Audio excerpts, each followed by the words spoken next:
بسم اللہ الرحمن الرحیم اللہم صلی علی محمد وعلی آل محمد وبارک وسلم وصلی علیہ۔ الف اللہ چمبے دی بوٹی۔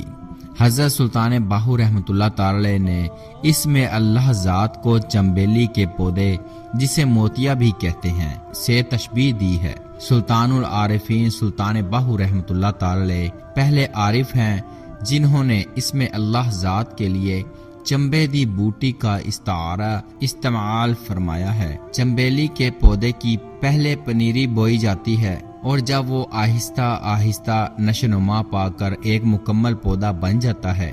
تو چمبیلی کے پھولوں سے لد جاتا ہے اور اس کی خوشبو پورے ماحول کو مہکا دیتی ہے۔ اسی طرح جب مرشد طالب کو ذکر تصور اس میں اللہ ذات عطا فرماتا ہے تو گویا اس کے دل میں ایک پنیری لگا دیتا ہے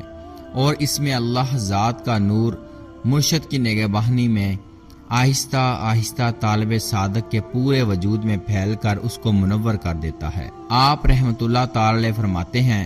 میرا مرشد کامل ہمیشہ حیات رہے جس نے مجھ پر فضل و کرم اور مہربانی فرمائی اور اس میں اللہ ذات عطا فرما کر اپنی نگاہ کامل سے میرے دل میں اس میں اللہ ذات کی حقیقت کو کھول دیا ہے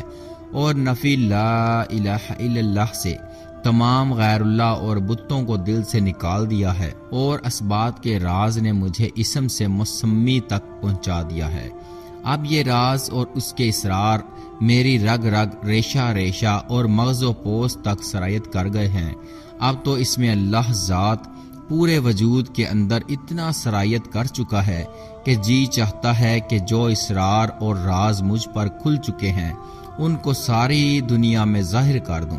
لیکن خواص کے یہ اسرار عام لوگوں پر ظاہر نہیں کیے جا سکتے، اسی لیے ان اسرار اور رازوں کو سنبھالتے سنبھالتے جان لبوں تک آ پہنچی ہے اور ظاہر باطن میں جدھر بھی نظر دوڑاتا ہوں اب مجھے اس میں اللہ ذات ہی نظر آتا ہے اور حالت اس آیت کی مثل ہو چکی ہے کہ تم جس طرف بھی دیکھو گے تمہیں وجہ اللہ ہی نظر آئے گا۔